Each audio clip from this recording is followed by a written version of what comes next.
Welcome to another edition of Carnivore Bites. I'm your host, Jeff Sherman, along with Dr. Eric E. Lopkin. And Dr. Lopkin, a momentous moment. In my own lifetime, I think the only thing that would possibly equate to that is the assassination attempt of Reagan in 1980. We can talk more about that because there is some tie-ins. But your thoughts on the assassination attempt? I'll just give you free reign, whatever. One thing before you go and give your insight and analysis that we all like to hear. I say it's game over. We'll start with that. Your thoughts on that? Yeah, Please. There's a lot of indications that this is now game over for the Democrats. Game over. And, I have been a reporter on and off for 35 years at this point, maybe even a little longer. And I've covered a lot of stories. You and I were on the air the day that the Sandy Hook tragedy took place.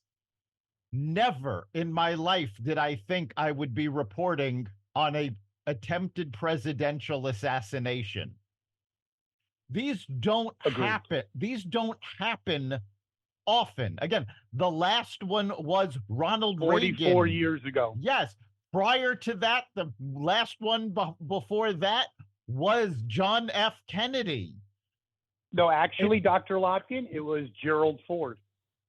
Just to be a dork. Okay, but you're right, it was really JFK. Oh, okay. Squeaky Fromm did it in 76. But it was a stupid thing. It's not.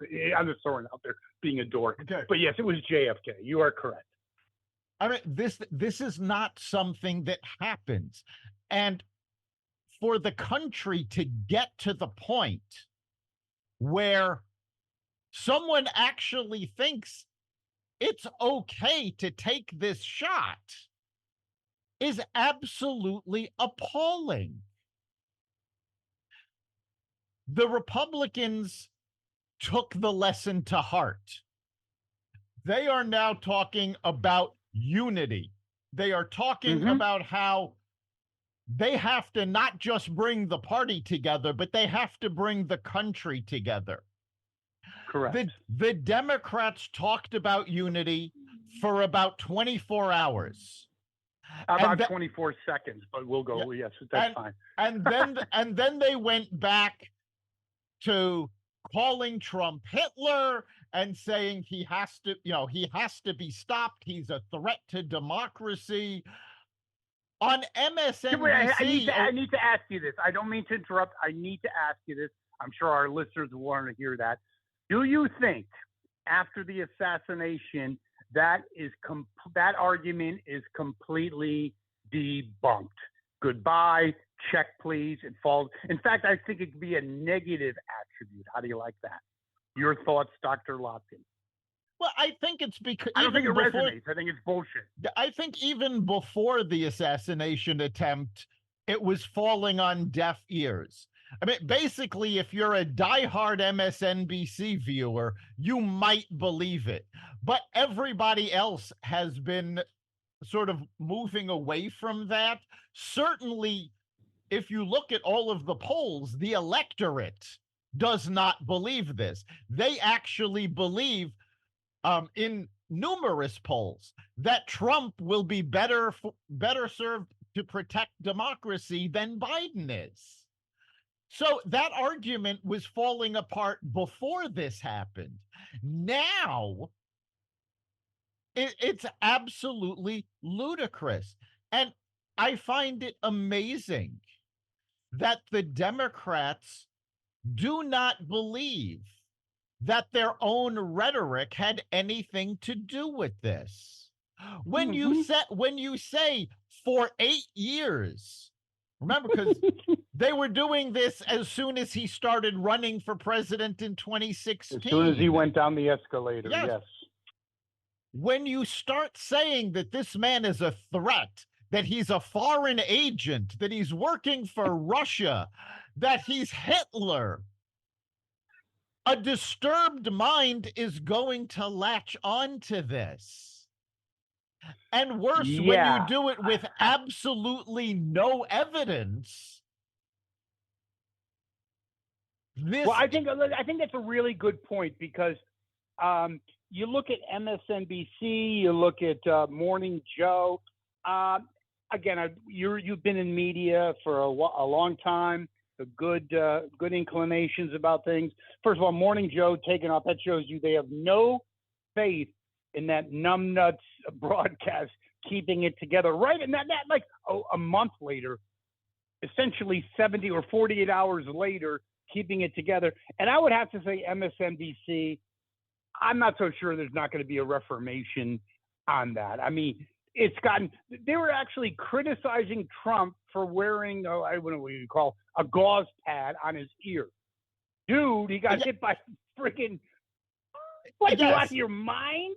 Yes, MSNBC has already gone back to criticizing Trump, actually saying that this whole thing has been exaggerated.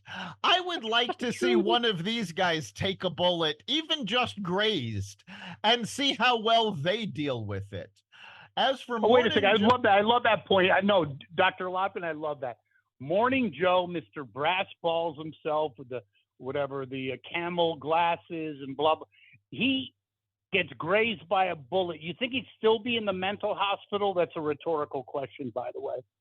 There you go. Yeah, none of these guys could do what Trump did. Never. And I mean, yes, fortunately, Trump was just grazed.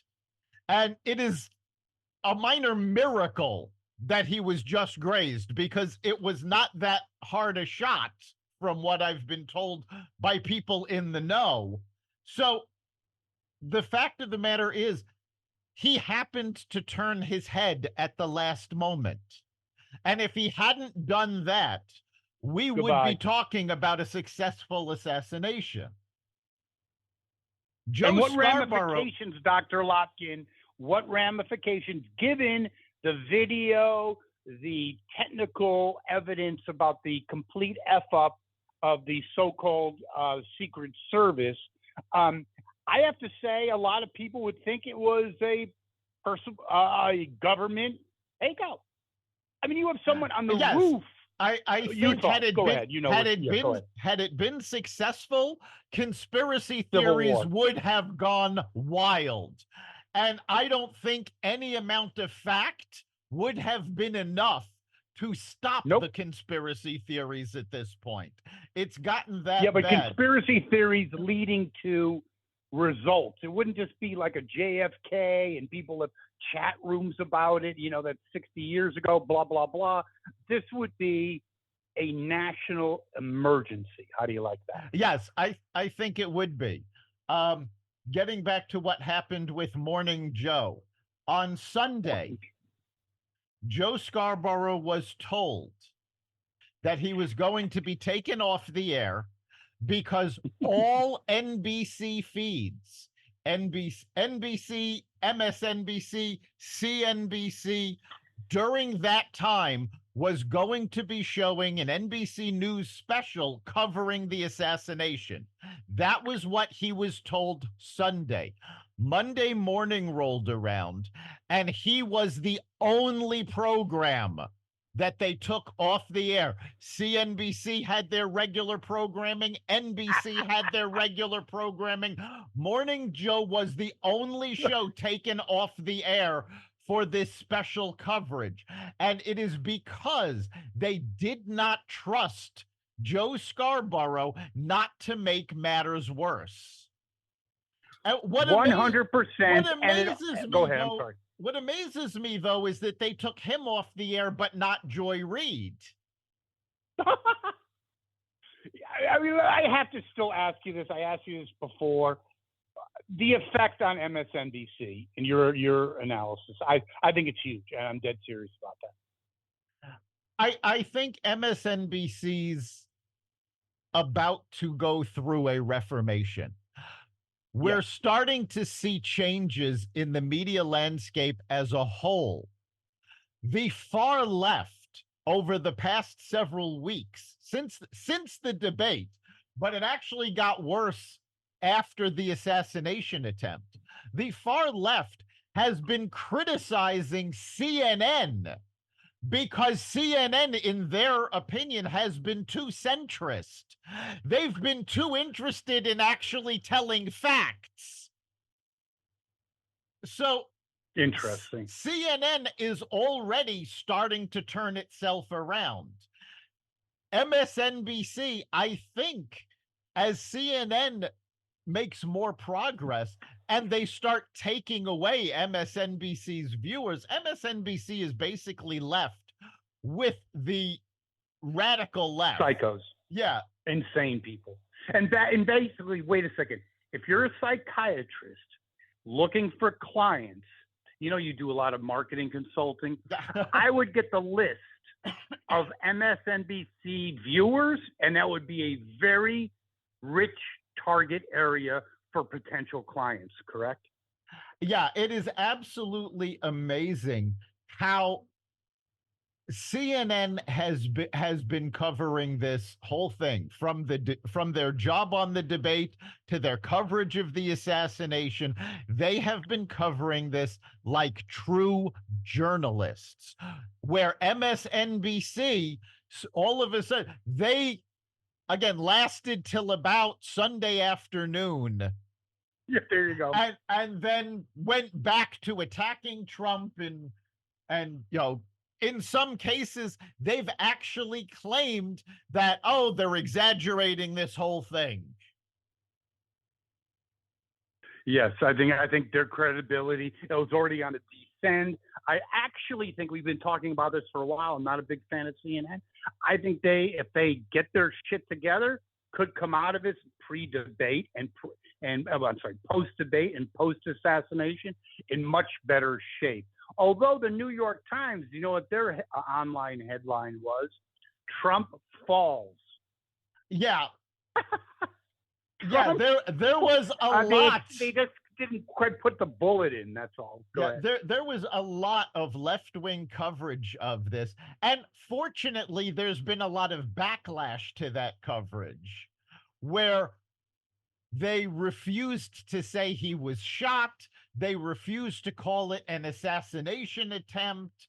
And fortunately, the general public had backlash to this. They went, are you kidding me?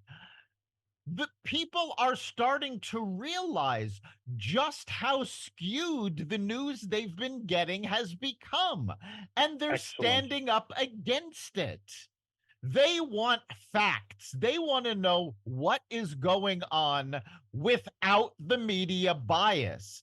And that I think is what the main reason that CNN is turning itself around and starting to recover, because they've gotten rid of a lot of their bias in favor of straightforward news. I mean, even some of the folks, they run with it. Yeah, even some of the folks they need to get rid of, like. Go ahead. Sorry. Even some of the folks that they've kept around, like Jake Tapper, who was very far to the left, on the air, he has kept it together. He has focused on news. Same thing with Dana Bash. The two of them did a fantastic job at the debate, and the CNN's on-air talent has been very good at realizing, wait a minute, we've lost our audience. We need to regroup and we need to focus on facts. And they're actually doing it. 100%. So I think it may be the tale of two cities. CNN, which was spiraling, maybe will find Jesus, so to speak. And I think MSNBC is just too blown out. It's never going to happen. One thing I completely, well, before we get into that, let's look at the Secret Service, okay? I remember when I was, I think, in elementary school, read a book about the Secret Service. I was like, wow, you know, all this kind of. So, not quite the same goals as it used to be. And let me explain something to you, Dr. Lopkin. You look at the videos of 1980 with the Secret Service when Ronald Reagan had the assassination attempt. You saw, I'm sorry to say, guys with Uzis, and you do not mess with them. It was taken down in 1 second, okay? Then you fast forward, 44 years later, and you got the DEI Secret Service. You have a woman that was hiding behind Donald Trump. Don't listen to me. Look at the picture. While the assassination attempt was going on, you had these two women. One of them couldn't find their gun holster. The other one was adjusting their sunglasses. Okay, sunglasses are cool. I get it. It goes back to the movies. But you really should be more thinking about maybe a possible other gunman before you adjust your GQ glasses. However, the head of the Secret Service, not quite dedicated to protecting people and counter, looking at our currency, but is committed to at least 30% of all Secret Service agents being women. And also, I got to give her credit because I like a boss that, looks over my own well-being. And why would you subject a Secret Service agent to go on a pitched roof? I have a friend that's a roofer, and I said, you could make a lot of money, Craig. Just go to apply this at the Secret Service and say, listen, I've been a roofer for 40 years. I'll do it for $200,000 a year. There you go. A pitched roof. Are you kidding me? Yeah, I don't think the assassin cared about the pitched roof. No, clearly he didn't. What has gone on with the Secret Service, and unfortunately, we're seeing this across government agencies, and we've seen it, we've talked about it in businesses as well. The focus on DEI has made them less effective. And what's truly frightening about this moment in time is that prior to the assassination attempt, the Secret Service was ordered to increase security on Donald Trump because our intelligence agencies got wind of a credible threat to his life from Iran. Now, this assassination attempt had nothing to do with Iran. This was a lone wacko. But they were told that Iran was going to attempt to assassinate Donald Trump. They needed to step up his protection. And so you're saying this was their A game? Yeah, this is the this stepped is the A up game. Yeah, this is the stepped up Secret Service. That is terrifying. It's beyond terrifying. It's sad because someone lost their life. And if she doesn't resign, first of all, the election was already going bad. I don't think he has the brains. I don't even know if he knows what day it is. But if he doesn't fire her, there are also political ramifications for Uncle Joe, correct? Yes. You got to show some balls. The head of the Secret Service has already been subpoenaed by the House subcommittee to testify about what went wrong during the protection of Donald Trump. So we're going to see this dissected and see exactly what happened. And I mean, well, what's going to happen with her job? I don't know. Honestly, I don't think Biden will fire her. Of course not. He hasn't fired anybody, no matter how bad a job they do. Jill was a big proponent. That means that Jill won't give him the oats and won't give him Wheaties in the morning. So that's never going to happen. But did you notice, it's another topic that we'll be getting into, but before you do, it's really interesting about Black Twitter and Black social media blowing up. Now Trump is gangsta. And I heard a great guy, an African-American guy. I love this stuff. I find it inspiring, and that's the truth, because they've been exploited by the Democratic Party. They were rising up, and now it's Katie by the barn. But it's really interesting that this guy was saying, okay, class, where do we see the difference? And he had the first, the Trump rally with the DEI women, and they would send shivers down my spine, but that's another issue. And he goes, what do you notice different about the RNC convention. Guess what? They're all men. There you go. Well, no, they're not. I think they were. The RNC has been talked about on social media over and over again by African Americans, by Hispanics, by women, talking about the fact that when they're watching the convention, they're amazed at the diversity. I'm sorry. It might have been my bad. I'm talking about the Secret Service protection. Oh, okay. So you went from DEI to now it's what it used to be. And I'm sorry, there's plenty things that women do better. Okay? I'm sorry, when you're 5'5", you're not going to lift Donald Trump, who's 6'2" and 250 pounds. No, at the RNC, the protection squad was like it would be in 1980. And right, to your point, the RNC protection, though, isn't strictly the Secret Service. Yes, Donald Trump still gets Secret Service protection there, but the Republicans had to arrange for at conventions, they have to arrange for their own security. So the Democrats arrange for the DNC security.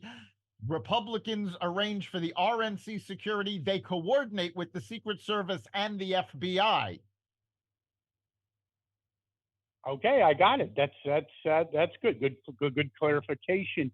But I did mention that Black social media is exploding. They were already bleeding Black support. It was close to 25%. There are Black people. Again, it's only social media. I was never going to vote for the guy. That guy's he's ghetto, man. I'm there, dude. So they're not only bleeding other constituencies, in particular Hispanics, but I think it's easily within the realm of over 25% Black males voting for Trump. Do you agree or not? Yes, we've seen that trend going on for several months already. The Democratic Party has been bleeding minority support, primarily because people are going, wait a minute, we've supported them for years, and what have they actually done for us? Nothing. There's only so much lip service you can pay. And I had actually just pointed out to somebody the other day, back in 2000, there was a show on the air, a sitcom called Sports Night, written and produced by, blanking on his name, Aaron Sorkin, who is a very big Democratic supporter. He's, a big supporter of liberal causes. There was a scene in this show, and remember, this is 2000, where the head of the program of Sports Night, which was played by Robert Guillaume, who most people remember him from Benson and Soap, was asked by one of the other characters, where does he donate his money? And he said, well, I used to give it to the Democratic National Committee. They said, you don't anymore? And he said, when you get your heart broken enough times, you stop. This is 100%. This is 2000. How terrified are the Democratic elites over this? I think they're terrified. You had a rapper, 2 nights ago, saying that she investigated Trump and he's not, and she belongs with the MAGA group. You had her also doing a rap video. It just goes on and on and on. I think sometimes something's an illusion. This is no illusion. I think it's a real groundswell. What do you think? It is, and you asked, how the elites are reacting. If you take a look, just over the past, we talked about part of this on last week's podcast. The Manhattan Borough president, the Democrat, has said New York is a battleground state now. Adam Schiff, congressman from California, who's running for Senate in California, said point blank, if they don't get Biden off the ticket, they are all going to lose. Schiff, meanwhile, is being out fundraised by his Republican opponent, who happens to be Steve Garvey, former Dodger player. Yes. So, and by the way, it's very apropos that you mentioned that, because I just saw a little excerpt. Yes, Schiff is still favored, but it's not a given anymore. It's actually not a given. No, that's there is a very strong. Yeah, there is a very strong possibility that Steve Garvey will take that senatorial race. And I mean, at the beginning, nobody thought he was a long shot. Not even close.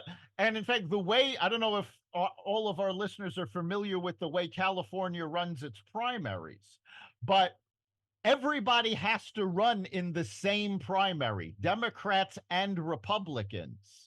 And the top two vote getters, regardless of what party they are part of, go head to head in the general election. Nobody expected Steve Garvey to survive the primary. They thought it was going to be Schiff and another Democrat running against each other in the general. The fact that Garvey beat every other Democrat in the primary shocked people. Again, I think this, and by the way, speaking of shocking and CNN, oh God, I'm having a Biden moment. He's the political guy on CNN. Name escapes me. He did the map. This is CNN, and this is not, basically smoking pot. I saw it with my own eyes. This is CNN. Basically, it's very within reason that Trump gets 322 electoral votes. I hadn't heard that. Yes, it is. It is a real broadcast. I saw it with my own eyes. Did he guarantee it? But here's the killer. Even without certain things that, the blue wall, all that stuff, right now, he's at 272. Kind of almost given. Yeah, so, it is becoming harder and harder for Biden to find a path to victory. And this week, not even talking about the assassination attempt, this week made it even harder, because at the RNC, you've seen the diversity present in the Republican Party, and that is resonating with Hispanics, with women, with African Americans. So they're chipping away at the traditional Democratic base. But then you had the nomination of J.D. Vance from Ohio as vice president. J.D. Vance is very capable of bringing with him Pennsylvania, Ohio, West Virginia, no doubt, the entire Rust Belt. That shatters that blue wall that Biden was counting on. 100%. And may I ask you a question for my own edification? I love entertainment, okay? And I will be still having my summer off at that particular point in time. Now, I know my own plans, but Dr. Lopkin, are you going to have some popcorn during the debate between J.D. Vance and Mamala? Must-see TV. They have already agreed that August there will be a debate between J.D. Vance and Kamala Harris, and Kamala Harris's former communications director has said about J.D. Vance that he is Kamala's worst nightmare. Kamala's own former communications director expects J.D. Vance to wipe the floor with Harris.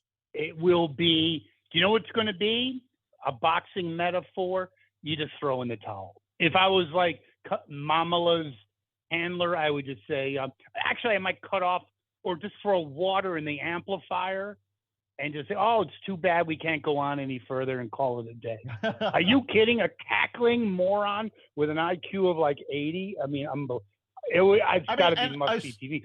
Especially if they have rules that mimic the presidential rules, where she can't have notes, she can't confide in any staff members.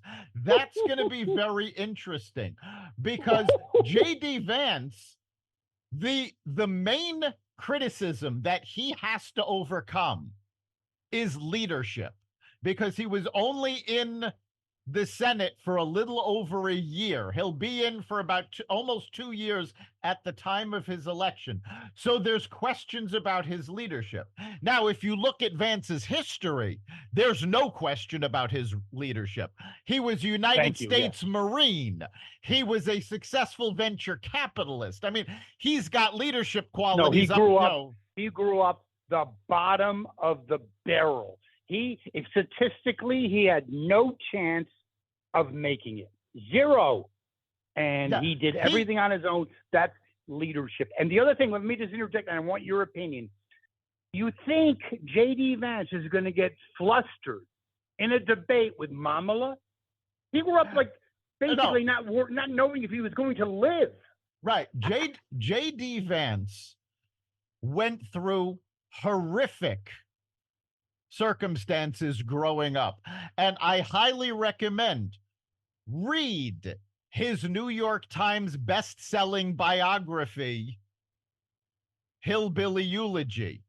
You can also, for those of you who aren't big readers, Netflix made it into a movie. Jump on Netflix and watch it.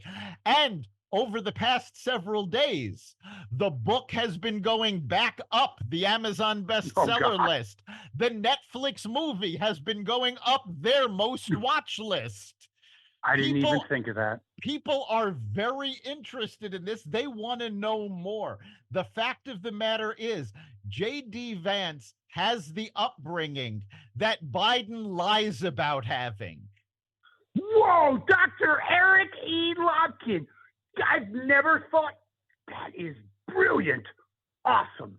100. Yeah, because he's just full of shit. His father, they were the living room table. That was all bullshit.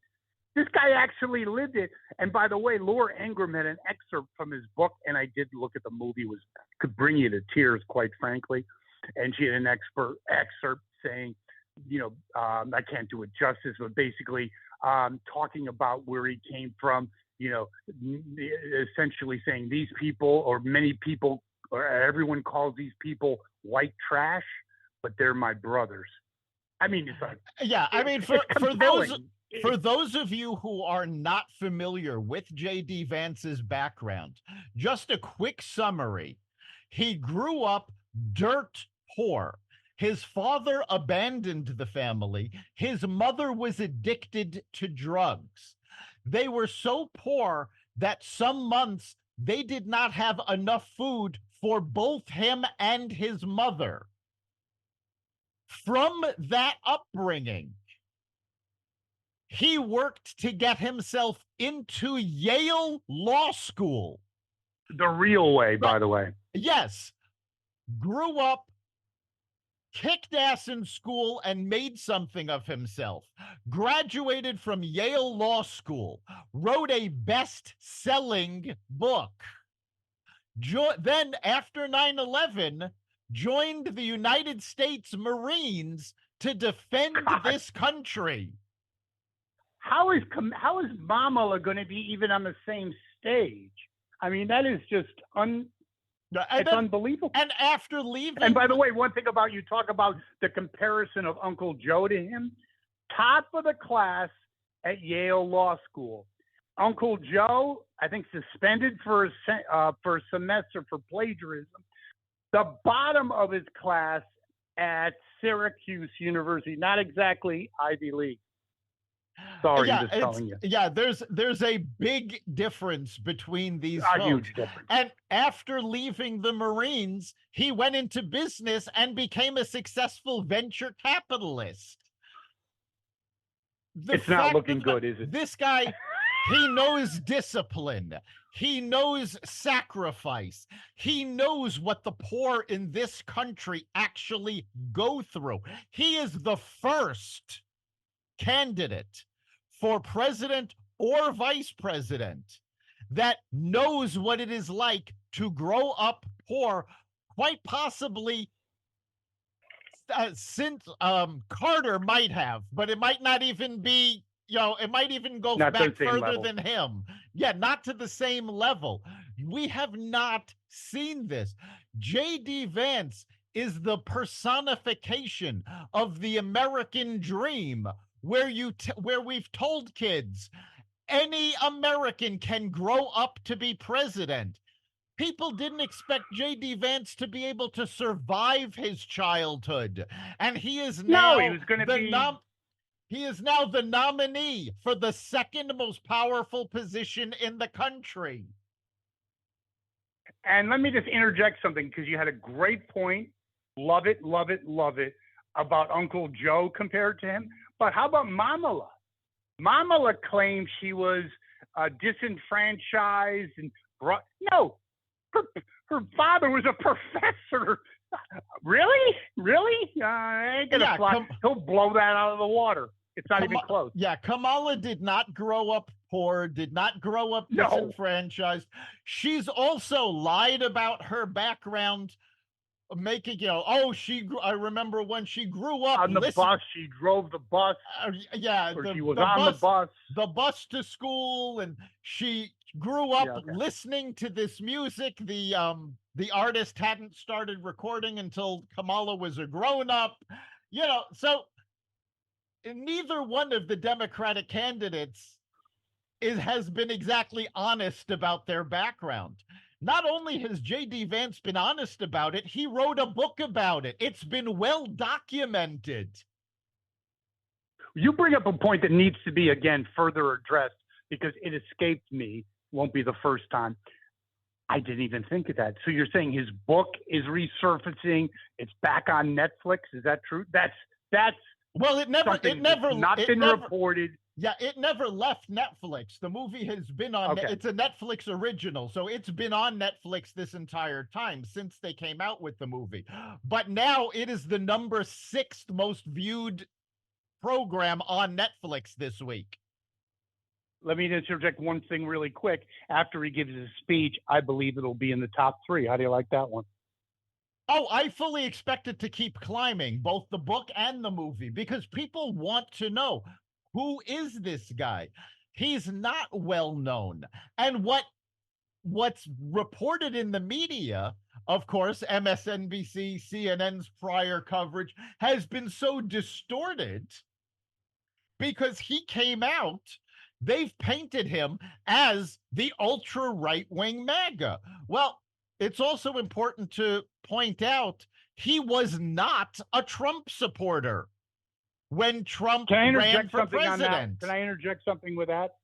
I think everyone talks about that's something that he has to cover. I think it's a positive. It's like, yeah, I thought the guy, just like many of you out there, I thought he was an asshole. I thought he was a Nazi, blah, blah, blah. And guess what? I think that blows up in MSNBC's face. Dr. Lopkin?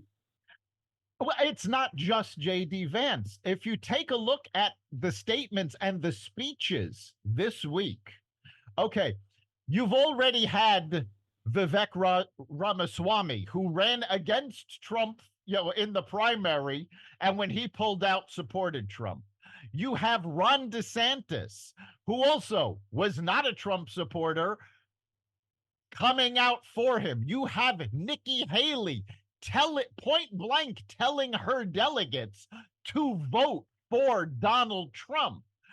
The Republican Party has not been this unified since 1984. Correct. And you said that? George Will, who was not, and you can tell, I'm not being, metaphysical here, but you can read his body language. He was interviewed on News Nation, basically saying exactly what you just said, Dr. Eric E. Lopkin, and you can read the body language that he's now on the Trump team. And he was totally against Trump. Yeah, you're seeing a lot of that. We've talked about this over the past several months. Actor and comedian Michael Rappaport, who railed against Donald Trump, is now a Trump supporter. Many people in Hollywood, you saw Elon Musk, who has come out in favor of Trump, you are seeing Silicon 45 Valley million a month, correct? Yeah, 45 million a month. Elon Musk has pledged $45 million a month to the America First super PAC that is supporting Donald Trump. But it's not just Elon Musk. Silicon Valley executives who 6 months ago it would have been anathema for them to come out publicly supporting Trump. They are supporting Trump. Silicon Valley venture capitalists who, again, you could have been ostracized from Silicon Valley 6 months ago for saying you were a Trump supporter. They are coming out in favor of Trump. And now there's also the venture capitalist, a Jewish guy. I really liked him because he was at the forefront of the anti-Semitism at his alma mater, Harvard. And I'm sorry, I forgot his name. And you're talking about Bill Ackman. Yes, he's also on the Trump train. Yes, Bill Ackman has also come out. He right now he's best known for his fights against anti-Semitism, but Bill Ackman is a major investment banker. He's a venture capitalist, and he has come out because the Democrats, quite frankly, have spread so many lies, and now they're falling apart.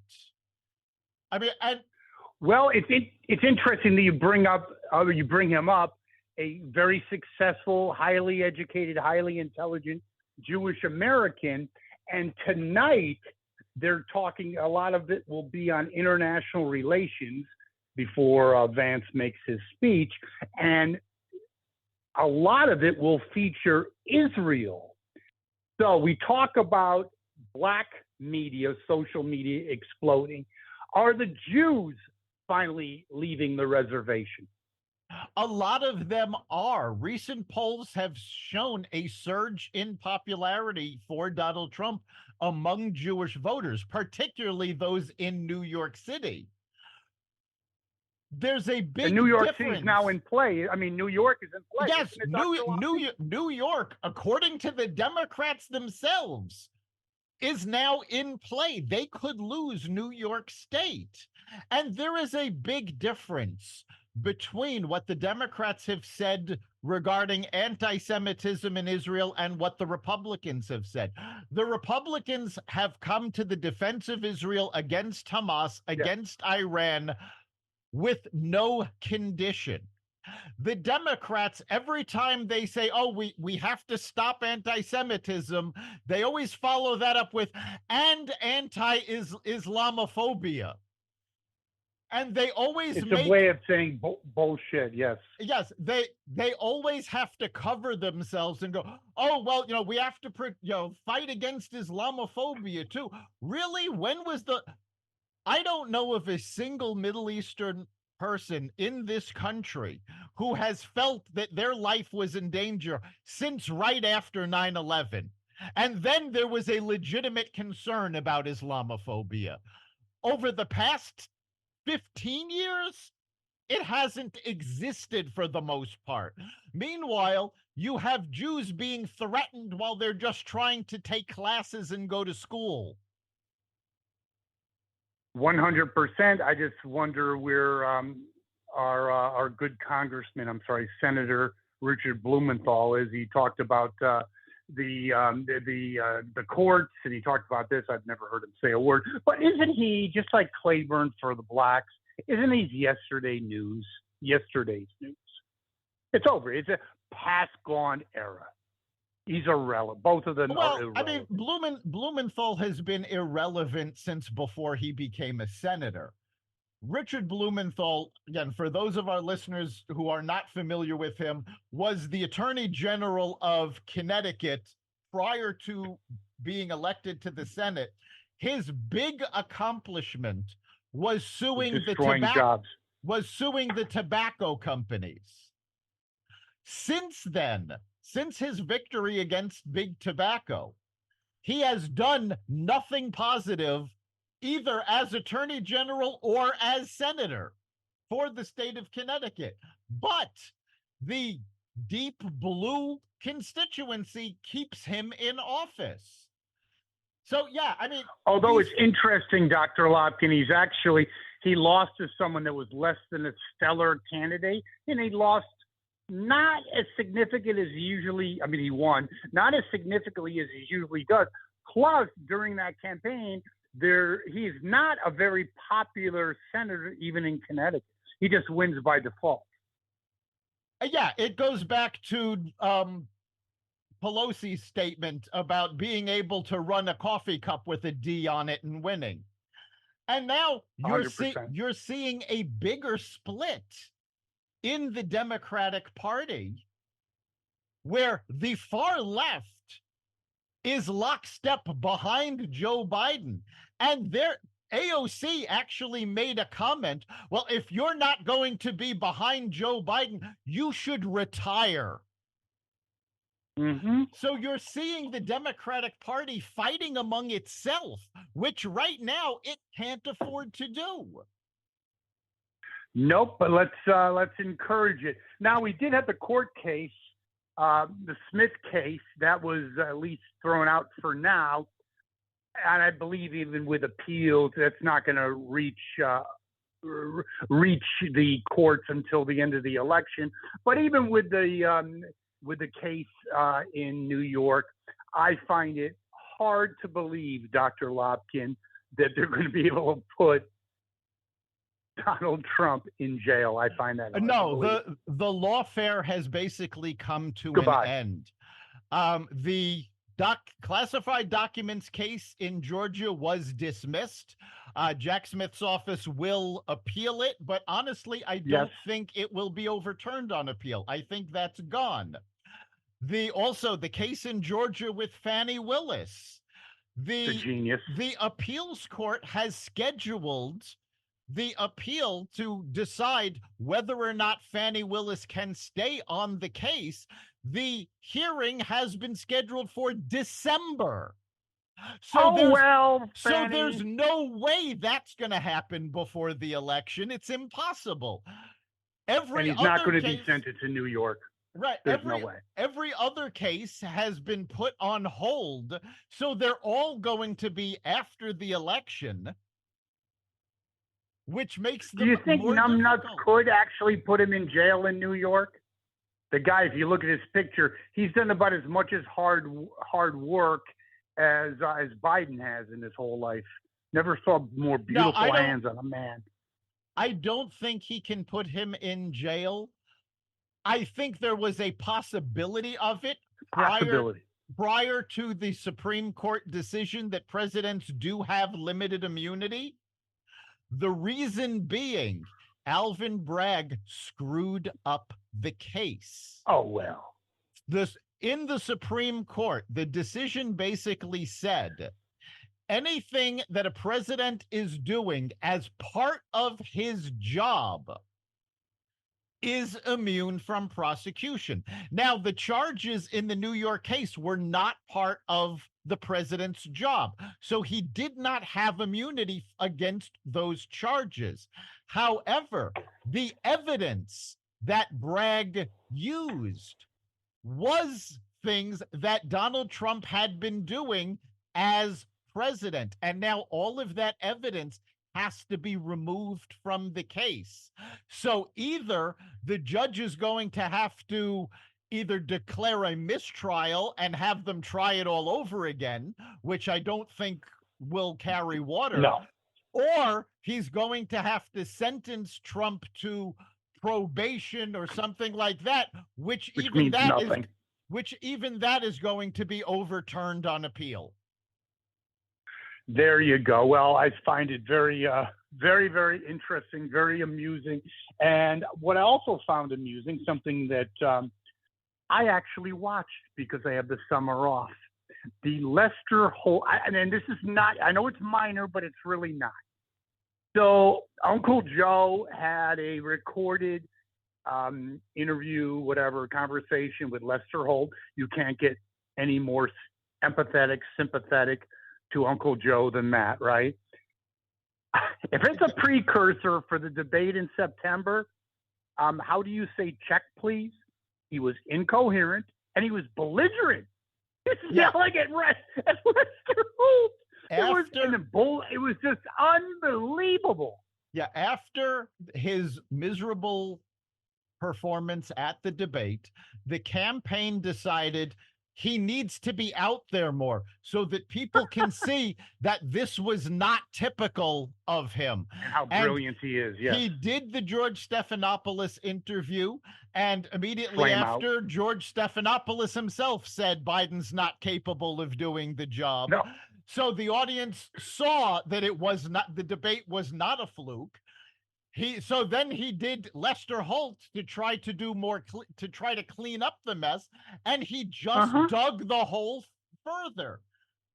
The hole. It was unbelievable. The best thing that Joe Biden can do right now, if he intends to stay in the race, which apparently he does, would be to go back to the basement and let other people campaign for him. I actually think, I know you meant that as kind of a joke, but I actually kind of agree with it. Yeah, no, the more he gets out there, and then you didn't see this, but it was I saw it just by chance again. So he did the Oval Office. No, it was, I can't even make this up. You got to scratch your head. So he gave the Oval Office address about the assassination, and it was way past his bedtime. It was probably 9. When he ended it, concluded it, he walked away, and it was like one of those bad 1950 movies, like Mummy from the Depths, or he had his hands out, taking one like you would as a kid, like pretending you're a mummy or whatever. Yeah, it was scared. Did you see it? Yeah, it was very clear they had to get him up. They had to get him medicated in order to make the statement. And it's also important that Biden's statement came after Trump himself had said he was okay, after Barack Obama made a statement, after the RNC, so many other people had made their statements because it took them time to get him prepared so that he could make a coherent statement. 100%. What happened? I mean, this was bad enough that they had to, get him up to make a statement. What would have happened if it had been successful? Even worse, what if this had been an attack and they had to get him up, for the safety of the country? Well, you're 100% correct, Dr. Lopkin. But isn't it another issue as well? No one gives a shit. Okay, like even Barack Obama, George W. Bush. There's a crisis. People wait to hear from the press. No one is waiting for Uncle Joe. Am I not correct? Please tell me. You are. And I honestly no one is waiting for Uncle Joe. I honestly think that Donald Trump needs to start airing Hillary Clinton's commercial from 2016, where she asked the question, who do you want woken up at 3 a.m. in a crisis? You can't wake them up, I don't think. Well, you can if you give them some mapo and a little bit, maybe a little like cheese and crackers or something. We make light of the situation, but the fact of the matter is, he is very clearly not in command. Gone. It's not just, he's a little fuzzy. He is not making the decisions. How many times have we heard him say, oh, they told me I can't do this. They told me to do this. He's obviously taking orders from somebody. He's obviously not making the decisions, which means the country is effectively being run by unelected bureaucrats. No question about it.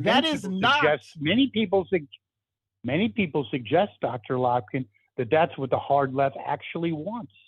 And that's one of their big things about Biden is they want an unelected bureaucracy calling the shots. and they've accomplished that with Uncle Joe, haven't they? They do want that. It's not even something that people are, whispering about. And this is why to solidify his left-wing base and keep them supporting him, Biden announced yesterday that he would support changes to the regulations for the Supreme Court, because the left has been apoplectic about the Supreme Court's decisions. Never mind the fact that the majority of decisions that this Supreme Court has passed have come around as either 9-0 or 8-1. This has not been a conservative pushed court. But because the Supreme Court struck down the Chevron decision that said that the bureaucrats have to be assumed to be experts in their fields, and when a decision goes to the court, they have the upper hand, the Supreme Court just struck that down. So the bureaucrats are no longer able to pass regulations without being challenged in court. The left thinks this is an abomination. They don't want the American public deciding who runs the country. They want unelected bureaucrats that they've been able to put in office over the last 12 years to run the country. And no question, there's a bigger point to that I found it. The Swanee said that in an interview, that even if people have, let's say, or president, legislature has legislation initiatives, it's left to these bureaucrats that might actually implement 180 degrees different. Yes, that's very true. Nancy Pelosi said it best when she was talking about Obamacare. We have to pass it to see what's in it. The reason for that statement is that the original Obamacare bill had far-reaching implications and far-reaching goals, but it did not specify how to reach those goals. The process in how these laws are implemented are very often left to these bureaucrats to do.